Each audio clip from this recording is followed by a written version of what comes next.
Según la Constitución ecuatoriana, el régimen tributario se regirá por los principios de generalidad, progresividad, eficiencia, simplicidad administrativa y retroactividad, equidad, transparencia y suficiencia recaudatoria.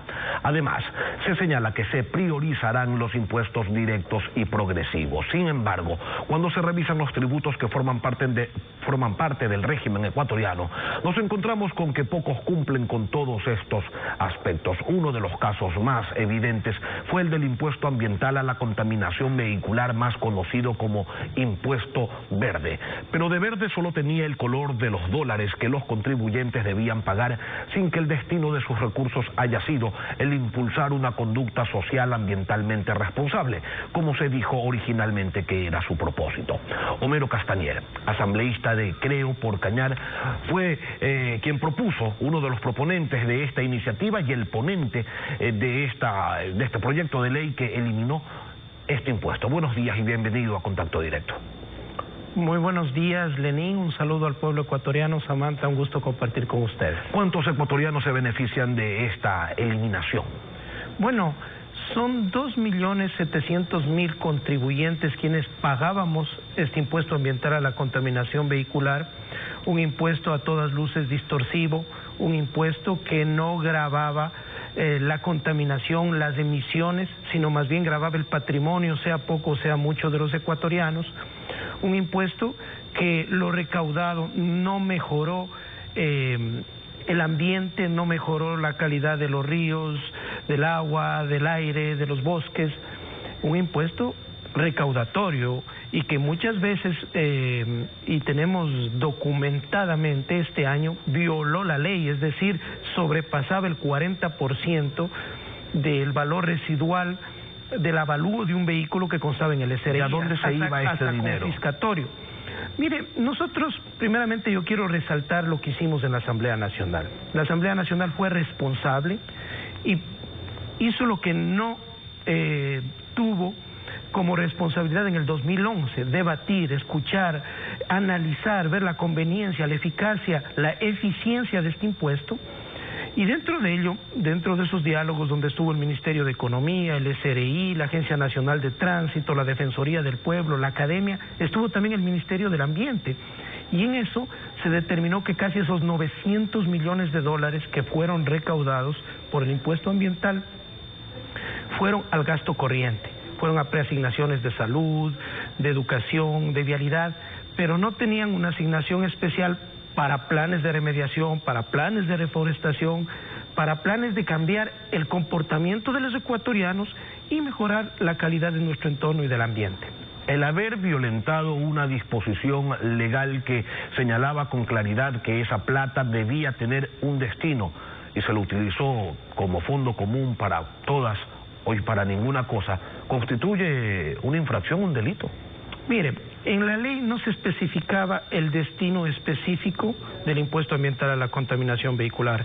La ley era una ley de fomento ambiental y de optimización de recursos del Estado y se hablaba de mejorar la calidad del ambiente, pero no se decía el destino específico o la partida presupuestaria donde tenía que ir.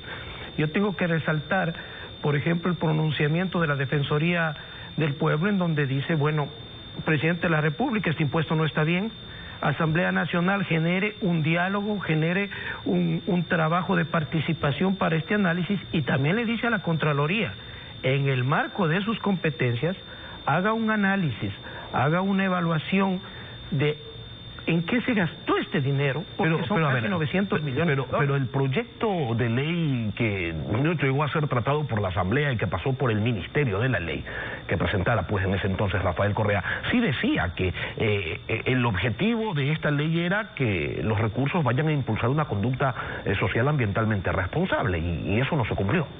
Mire, no se cumplió. Esa fue una de las razones que nosotros en enero de este año presentamos la propuesta derogatoria del impuesto verde, algo que estaba realmente analizado, que fue parte de un plan de gobierno. Tengo que resaltar que, por ejemplo, Guillermo Lasso lo notarizó en enero del 2017, ¿sí? Dentro de los 14 impuestos que él proponía que se eliminen estaba el impuesto ambiental a la contaminación vehicular, y generamos este diálogo, vimos y analizamos realmente que era un impuesto que afectaba el bolsillo de millones de familias ecuatorianas.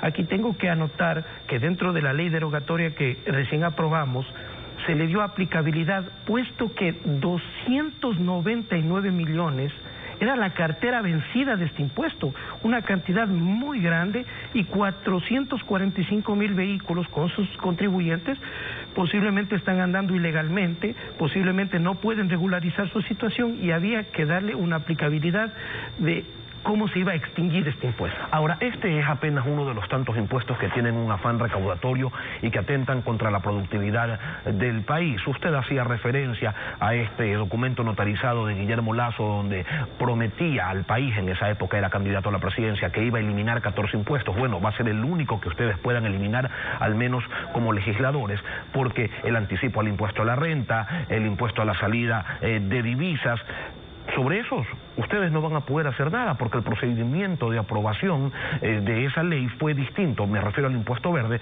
es distinto al de las otras normas, y los legisladores no pueden eliminar tributos por iniciativa propia. Así es, la Constitución le da la potestad al presidente de la República de quien presente proyectos derogatorios o de creación de impuestos. Se quedó una puerta abierta, y es primera vez en la historia que se aplica que cuando la Asamblea actúe irresponsablemente, como lo hizo en el 2011, que no debatió, no sociabilizó, no permitió que se haga un proceso normal de aprobación de un impuesto, la misma Asamblea podrá en cualquier momento modificar, derogar o reformar. Eso fue la razón que como bancada presentamos nosotros el proyecto derogatorio. Bueno, y eso les abre una ventana a los legisladores, ¿no? El día de mañana sencillamente no aprueban leyes tributarias y eso les da la potestad para derogarlas en el futuro. Sí, mire, ahora hemos aplicado en esta extinción del impuesto verde un proceso de remisión de intereses, de prescripción de deudas de más de 5 años, de facilidades de pago, lo cual personalmente considero, si bien da la posibilidad de que se extinga el impuesto verde como debe ser, no es lo que debería hacerse. La cultura tributaria se daña cuando hay estas remisiones, cuando hay estos perdones. En el 2009 hubo una remisión, en el 2015 la hubo, el año pasado en la Ley de Fomento Productivo la hubo. El problema del país es que tenemos demasiados impuestos. Las remisiones deben darse cuando se aplica una reforma tributaria. Para mí en el país solo deben existir 3 tributos: el impuesto a la renta, el impuesto al valor agregado y el impuesto a consumos especiales.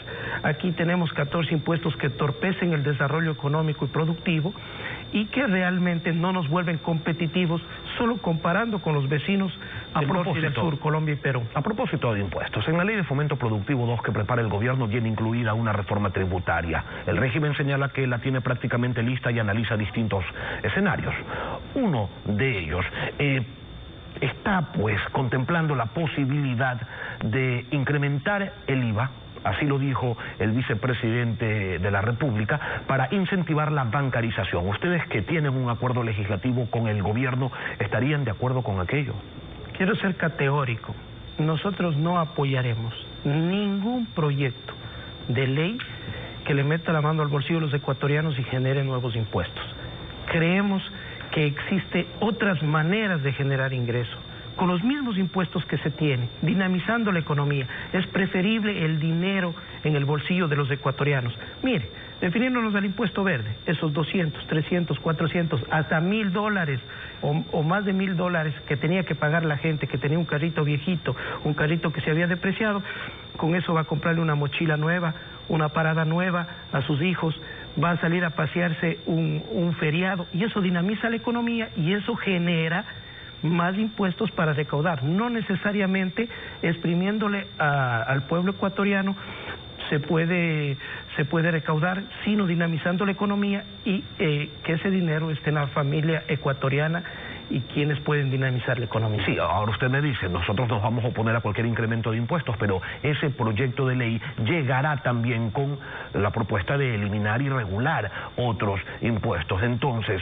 una de cal y otra de arena, ante un escenario en donde se podrían plantear la eliminación de unos impuestos y el incremento de otros, la posición de Creo seguiría siendo la misma. Sí, absolutamente. Ya lo hemos conversado en la bancada, lo hemos conversado con nuestro líder nacional, con Guillermo Lasso. Nosotros no vamos a apoyar ningún proyecto que ponga nuevos impuestos, valga la redundancia, al pueblo ecuatoriano, que imponga.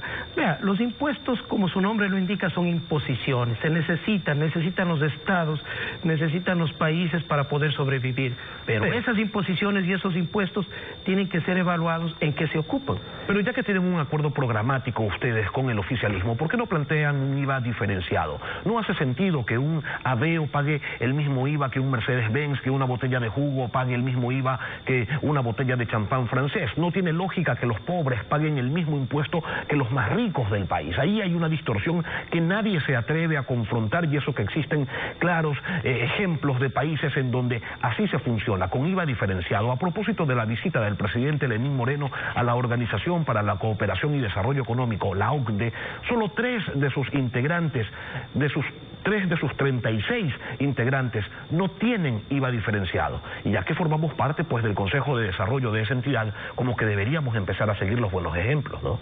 Mire, podemos dialogar, podemos ponerlo en una mesa de diálogo. Posiblemente esto vaya a nuestra comisión, a la Comisión de Desarrollo Económico, como fue la Ley de Fomento Productivo 1, en donde dialogamos. Ahí, por ejemplo, le quitamos el impuesto a consumos especiales a las cocinas de gas, que estaba puesto en el gobierno anterior. Vimos que realmente era un sector que estaba golpeado y que no podíamos nosotros poner un impuesto a consumo especiales a un producto, hablemos de primera necesidad. Podemos dialogarlo, podemos analizarlo. Y repito, los impuestos, como en este caso, que se hizo un proceso de diálogo de casi 5 meses frente al impuesto verde, hay que hacer un análisis sobre los tributos. Pero yo considero que para ser un país competitivo debemos hacer una reforma tributaria en donde haya la menor cantidad de tributos y que sean efectivos y eficientes. Homero Castañeda, asambleísta de Creo, gracias por venir a Contacto Directo.